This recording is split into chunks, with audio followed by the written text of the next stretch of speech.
Air India पर serial bomb की धमकी, कनाडा में तनाव के बीच ये क्यों महत्वपूर्ण है। 4 दशक पुराने बमबारी की यादों को ताज़ा करते हुए इस सप्ताह धमकियों के बाद कई भारतीय विमानों को अपनी उड़ानें डाइवर्ट करने या बेस पर लौटने के लिए मजबूर होना पड़ा है। एक एयर इंडिया एक्सप्रेस विमान को बेगमपेट हवाई अड्डे, हैदराबाद, भारत में विंग्स इंडिया 2024 विमानन कार्यक्रम में प्रदर्शित किया गया है। 18 जनवरी 2024 कई भारतीय एयरलाइनों के खिलाफ बम धमकियों की एक श्रृंखला ने इस सप्ताह देश को हिलाकर रख दिया है, जिससे वहां और 5 अन्य देशों के अधिकारी परेशान हो गए हैं। लंबी देरी और उड़ान परिवर्तन के बीच खतरों की जांच करने की जद्दोजहद। भारत का प्रमुख वाहक एयर इंडिया स्थानीय निजी वाहकों को लक्षित करने वाली धमकियों के साथ साथ सोमवार से 1 दर्जन से अधिक चेतावनियों का लक्ष्य रहा है। अब तक धमकियां अफवाह निकली हैं। हालांकि वे देश में सिख अलगाववादियों की दीर्घकालिक उपस्थिति को लेकर भारत और कनाडा के बीच बड़े तनाव के बीच आए हैं। पढ़ते रहते हैं। 4 वस्तुओं की सूची, 4 में से एक सूची। तनाव की समरेखा, भारत कनाडा संबंधों में कैसे खटास आई। 4 में से 2 की सूची। भारत कनाडा विवाद के केंद्र में रहने वाला गैंगस्टर लॉरेंस बिश्नोई कौन है। 4 में से 3 की सूची। ट्रूडो का कहना है कि भारत ने कनाडा की संप्रभुता का उल्लंघन कर भयानक गलती की। 4 में से 4 की सूची। कनाडा के साथ मतभेद गहराने पर भारत ने घुड़सवार ट्रूडो पर हमला बोला। यह एक घातक संयोजन है। सिख अलगाववादियों, भारत और कनाडा का अब तक की सबसे खराब विमानन आपदाओं में से एक से जुड़ा एक घातक इतिहास है। यहाँ आपको बम धमकियों के बारे में जानने की जरूरत है और वे भारत और कनाडा के बीच झगड़े के रूप में क्यों मायने रखते हैं। क्या बम की धमकी मिली है।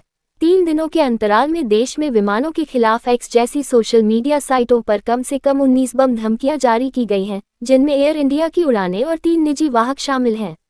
बम की धमकियां आम हैं, लेकिन कुछ ही दिनों में किसी देश को निशाना बनाना असामान्य है। सोमवार को अधिकारियों ने खुलासा किया कि बमबारी की धमकियों के बाद 3 अंतर्राष्ट्रीय उड़ानों को डाइवर्ट किया गया या उनमें देरी हुई, जिसमें नई दिल्ली से शिकागो जाने वाली एयर इंडिया की उड़ान भी शामिल थी, जिसे कनाडा के एक सुदूर हवाई अड्डे पर उतरने के लिए मजबूर किया गया था। बुधवार को कनाडाई अधिकारियों ने 200 से अधिक यात्रियों को शिकागो ले जाने के लिए वायुसेना का एक विमान तैनात किया। मंगलवार को धमकियों की एक और श्रृंखला आई, जिसमें दक्षिण भारत के मदुरै से सिंगापुर जाने वाली एयर इंडिया एक्सप्रेस की उड़ान को निशाना बनाना भी शामिल है। अधिकारियों ने कहा कि दक्षिण पूर्व एशियाई राष्ट्र की वायुसेना ने विमान को चांगी हवाई अड्डे पर एक कम आबादी वाली खाड़ी तक ले जाने के लिए 2 F-5SG लड़ाकू विमानों को तैनात किया। बुधवार को भी निजी वाहक इंडिगो की मुंबई से सिंगापुर, मुंबई से नई दिल्ली और रियाद से मुंबई की उड़ानों को निशाना बनाते हुए कई धमकियां दर्ज की गईं। स्पाइस जेट की 2 उड़ानें और एक अन्य अकासा उड़ान भी प्रभावित हुई। एयर इंडिया ने सोमवार को कहा कि उसे हाल के दिनों में कई धमकियां मिली हैं। भारतीय अधिकारियों का भी कहना है कि वे घटनाओं की जांच कर रहे हैं। अधिकारियों का कहना है कि कुछ धमकियों के सिलसिले में कम से कम एक नाबालिग को गिरफ्तार किया गया है। बुधवार को भारत के विमानन मंत्री राम मोहन नायडू किंजरापु ने एक्स पर एक बयान में धमकियों की निंदा की। मैं भारतीय एयरलाइनों को लक्षित करने वाले हालिया विघटनकारी कृत्यों से गहराई से चिंतित हूं, जिससे घरेलू और अंतर्राष्ट्रीय परिचालन प्रभावित हो रहे हैं। इस तरह की शरारती और गैरकानूनी हरकतें गंभीर चिंता का विषय हैं और मैं हमारे विमानन क्षेत्र की सुरक्षा और परिचालन अखंडता से समझौता करने के किसी भी प्रयास की कड़ी निंदा करता हूं। ये खतरे ऐतिहासिक रूप से महत्वपूर्ण क्यों हैं।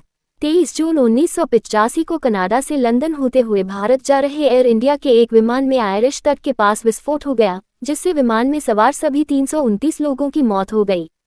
इसमें 307 यात्री थे, ज्यादातर भारतीय मूल के कनाडाई नागरिक और 22 चालक दल के सदस्य थे। संयुक्त राज्य अमेरिका पर 9/11 के हमले से पहले ये दुनिया की सबसे भीषण विमानन आपदा थी। ये कनाडा की अब तक की सबसे भीषण हवाई दुर्घटना बनी हुई है। उसी दिन टोक्यो हवाई अड्डे पर एक और बम विस्फोट हुआ, जिसमें 2 जापानी सामान संभालने वाले मारे गए।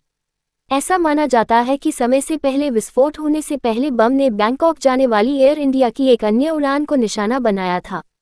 जांचकर्ताओं ने सिख अलगाववादियों को दोषी ठहराया, जिनके बारे में माना जाता था कि वे 1 साल पहले पंजाब राज्य में स्वर्ण मंदिर पर भारतीय सेना के घातक हमले का बदला लेना चाहते थे। उस समय भारतीय पंजाब से खालिस्तान नामक एक अलग सिख राष्ट्र के लिए आंदोलन ने भारत में गति पकड़ ली थी। तब से खालिस्तान आंदोलन भारत में काफी हद तक खत्म हो चुका है। लेकिन कनाडा, अमेरिका, ब्रिटेन और ऑस्ट्रेलिया में सिख प्रवासी वर्गों के बीच इसे मजबूत समर्थन प्राप्त है। हालांकि 1985 के बम विस्फोटों में कई लोगों पर आरोप लगाए गए थे, केवल एक को दोषी ठहराया गया था। ब्रिटिश कनाडाई इलेक्ट्रीशियन इंद्रजीत सिंह रियात ने 1991 और 2016 के बीच कनाडा और यूके में सजा काटी थी। वह अब एक स्वतंत्र व्यक्ति है। कनाडाई सिख अलगाववादी नेता तलविंदर सिंह परमार पर रियात के साथ मुकदमा चलाया गया था, लेकिन बाद में रिहा कर दिया गया क्योंकि अभियोजन पक्ष अपना मामला साबित नहीं कर सका। 2000 में कनाडाई पुलिस ने वैंकूवर के धनी व्यापारी रिपुदमन सिंह मलिक और ब्रिटिश कोलंबिया के एक मिल कर्मचारी अजायब सिंह बागरी को भी सामूहिक हत्या और साजिश सहित आरोपों में गिरफ्तार किया था। दोनों को रिहा भी कर दिया गया। पीड़ितों के परिवारों ने लंबे समय से कनाडाई अधिकारियों पर अपराधियों को गिरफ्तार करने के लिए पर्याप्त कदम नहीं उठाने का आरोप लगाया है। 2010 में कनाडाई जांचकर्ताओं द्वारा 4 साल की जांच में पाया गया कि अधिकारियों ने जांच को गलत तरीके से संभाला था और त्रुटियों की एक श्रृंखला के कारण हमले हुए थे। सिख अलगाववादी नेता गुरपतवंत सिंह पन्नून को बुधवार 29 नवंबर 2023 को उनके कार्यालय में चित्रित किया गया है। क्या हाल ही में और धमकियां मिली हैं?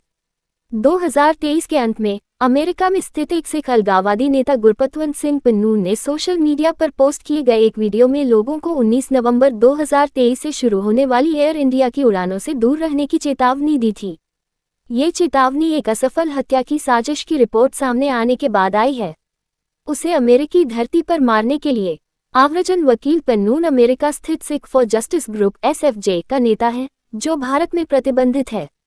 वह खालिस्तान के लिए अपनी मुखर और हिंसक अलगाववादी वकालत और सोशल मीडिया पर भारत विरोधी वीडियो के लिए जाने जाते हैं, जहां वह कभी कभी लोगों को भारतीय ध्वज को विरूपित करने या भारत विरोधी भित्तिचित्र लिखने के लिए प्रोत्साहित करते हैं। उन पर भारत में आतंकवाद और साजिश रचने का आरोप लगाया गया है। अक्टूबर 2023 में उसने इजराइल पर हमास के घातक हमलों के मद्देनजर भारत पर हमास जैसा हमला करने की धमकी दी थी। पिछले नवंबर में अमेरिकी न्याय विभाग द्वारा जारी अभियोग के अनुसार एक भारतीय गुप्त सेवा एजेंट ने पन्नून की हत्या की साजिश रची थी। ये संचालक 2023 में कनाडा में एक सिख अलगाववादी नेता की एक अलग हाई प्रोफाइल हत्या से भी जुड़ा था। अमेरिकी अधिकारियों के अनुसार भारतीय एजेंट द्वारा नियुक्त नई दिल्ली के व्यवसायी निखिल गुप्ता द्वारा हत्या को अंजाम देने के लिए अनजाने में अमेरिकी गुप्त सेवा के मुखबिर के साथ साझेदारी करने के बाद अमेरिकी ऑपरेशन को विफल कर दिया गया, जिससे उसकी गिरफ्तारी हुई। उम्मीद की जा रही है कि गुप्ता के वकील गुरुवार को अभियोजकों से मिलकर दलील समाधान की मांग करेंगे। वर्तमान भारत कनाडा संकट किस बारे में है?